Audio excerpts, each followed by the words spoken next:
Want free COD points? Ain't got money. Stop using Razorback. Listen here, buddy. There's a link in the description. I want you to tap. Click that. Earn points. Download the app. Yo, what is up, guys? It's the Goblin, and welcome back to another Call of Duty Infinite Warfare video. In today's video, we're going to be talking about a gun that absolutely decimates the enemy. This gun melts. And now, in a game like Infinite Warfare, where every gun seems to kill people very, very fast, this gun just goes above and beyond and kills people in the blink of an eye. In a split second, your enemies will be hitting the grave. I absolutely love this gun, and I've been talking about this gun since I first played Infinite Warfare at Call of Duty XP. This gun is the FHR-40. We're going to talk about it here, give you guys a class setup for it, and a bunch of stuff. But first off, I'd like to say, if you guys could drop a like on this video, I'd really appreciate if we could smash up 2,000 likes. That would mean the world to me if we could hit 2,000 likes. I've been working really hard on these Infinite Warfare videos. I've been playing the game a ton because I want to make sure, even though it's just the beta, when I'm bringing you guys info and I'm bringing you guys class setups,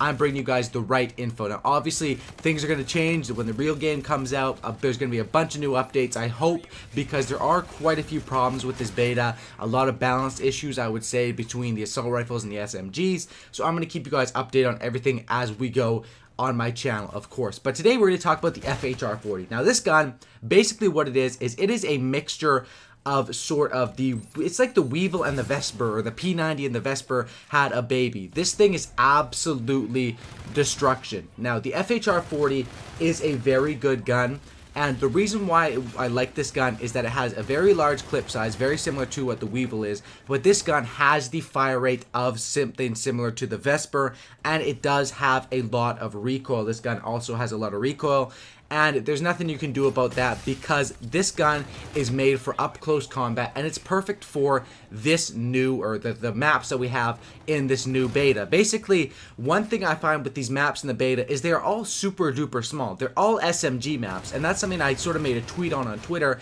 I said, if you're using assault rifles in this beta, you're probably going to be raging quite a bit. Now, I don't know if it's just that the assault rifles are extremely underpowered in Infinite Warfare. I don't think that's it, because the assault rifles are very good. I think the reason is because the maps are so small in the Infinite Warfare beta.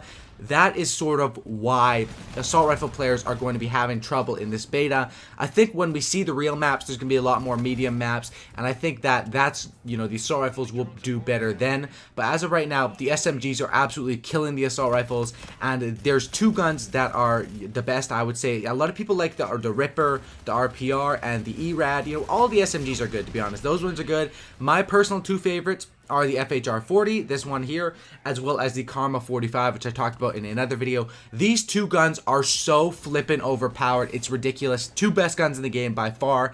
The Karma has a little bit less of a fire rate. It doesn't kill as fast, but you can do a bit better with it at medium range. And the FHR-40 is just dominant up close. So let me show you guys the class setup that I've been using with this stuff. I've been using a bunch of different class setups, testing them out. Pretty much anything similar to this class setup will do well.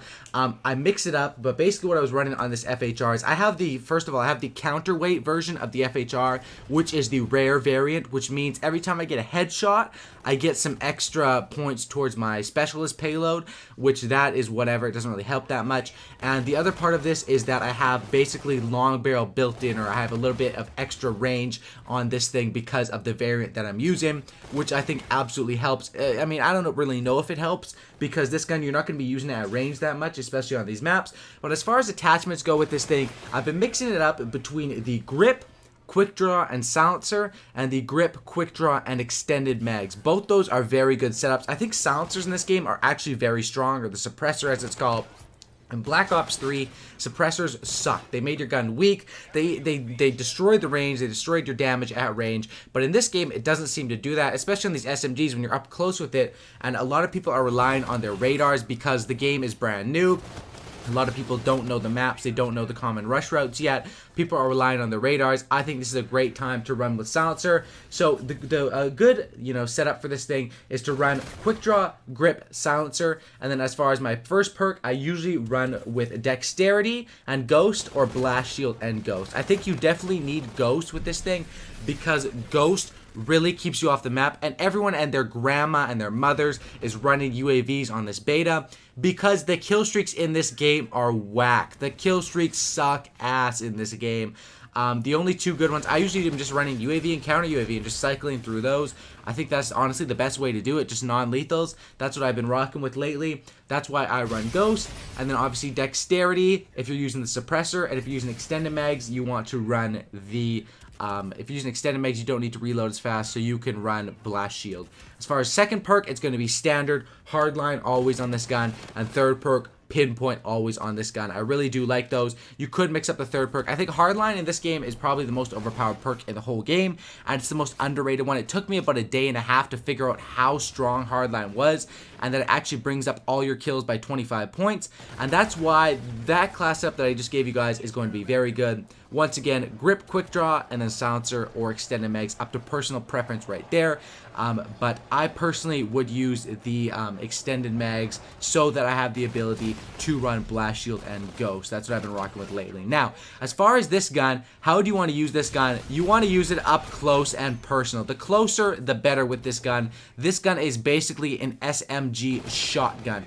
It absolutely melts at range. And as far as getting the weapon variants for it, which I think is a major key, one thing that you'll notice is that as far as in the prototypes, the FHR-40 and the Karma 45, which are the two best guns in the game, aren't under there. You can't actually salvage those up. How you get the variants for those two guns is through mission teams. And basically what that means is with mission teams, you basically have to play on the different sort of mission teams that you select on the main menu and do the challenges. So the challenges are very simple. Sometimes it glitches out for me and it doesn't count the challenges. I mean, there's a lot of glitches on the beta.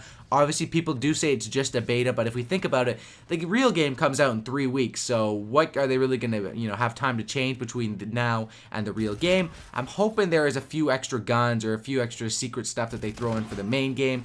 And obviously, the main thing is we're going to get a lot more maps than we have in the beta. But as far as it goes with that, I definitely have to say the FHR-40, use it up close, get those variants done. How you get those variants done, if your account isn't glitched and it's letting you complete those mission teams, complete the mission teams, get the common variant of this, get the rare variant of this, and I'm still working towards the epic variant of this. I think that, or the legendary variant of this actually has the nuke variant in it, which is crazy, which allows you to get a nuke, and the epic variant of this is also very good. I think that a big thing we'll see as when this game comes out is I wonder if they're going to make it harder to unlock, the weapon variants, because as I see it right now, when the real game comes out, I'm going to get on my ass and grind for the 2 or 3 best guns in the game, grind those out to epic variants right away. And obviously how it works now is I think you can just get lucky and get them out of supply drops, which if you're lucky enough to do that, I know people literally begin epics and legendaries out of supply drops already in the beta with free supply drops, so you're so lucky if you're getting that. I have not been that lucky, but even I think the way they're doing supply drops right now is very good. And another feature right here that's very good is you can actually shoot people while calling in your UAV or counter UAV. This is amazing for non-lethal players like myself. I absolutely love this. You tap your head with your left hand and you can still hip fire and kill people with your right hand while you're calling those in, which is absolutely crazy. But as far as supply drops go right now, I think the supply drops, there's nothing you can, except for camos and cosmetic stuff. As far as getting the variants, you can earn them yourself. Now, I don't know if this is going to stay this way. Honestly, it doesn't seem like they're going to make that much money out of supply drops doing it this way. And, this is Infinity Ward's first time at supply drops, so who knows if they're going to be changing that. But as of right now, when the game comes out, be sure to be grinding for these variants before they change it or do something weird with it, because you never know with these guys that they might do something fishy. Another thing about the beta I want to say is you die so quick, especially this gun, these 2 SMGs that I named, the FHR-40, this one is dominant. You just watch the gameplay. You'll see how fast I'm killing people. They don't even have a chance up close. It's literally, it takes 6 or 7 bullets, but the fire rate on this thing shoots 6 or 7 bullets in the blink of an eye. Like I've said, it's absolutely crazy. I think what they need to do is they need to raise the health a bit in this game. I think that people die way too quick and you don't regen fast enough, and it seems like this game, the SMGs are so strong, but the game isn't really that good for rushers because you die so quickly. If there's a guy posting up on a head glitch, you're going to die so quickly. It does make the game really fast paced, which I do like, and it does make the game so you can get a lot of kills really fast. and basically it feels really good when you get a kill and you can melt someone. But I noticed that the aim assist in this game is very low, as well as the health is also very low. And I think maybe those are two things they could adjust. I want to know your guys' thoughts in the comment section down below. What do you guys think? And I want you guys to leave a rating out of 10 on the beta so far. Leave me a rating out of 10. What do you think about the beta so far? I want to know all of your guys' thoughts, and I also want to know what you guys wish they would change. I think they need to add a little bit more health. Maybe if everyone's at 100 health right now, bump them up to 120, but still make the snipers and the shotguns one shot. But you know what I mean? Slow the game down a tiny little bit. I never thought I'd say that, but this game is extremely fast-paced with the guns and the melting, and if the maps are small enough, the game will play fast itself, if that makes any sense. Hopefully you guys did enjoy this video. If you guys could, please drop a like on this thing. I'd really appreciate it. Like I said, 2,000 likes. If you guys watched to the end, please leave a comment saying FHR if you watched till the end, and drop a like on this thing for 2,000 likes. Thanks for watching. Subscribe for Cookie and Not Lookie, and I'm out. Peace.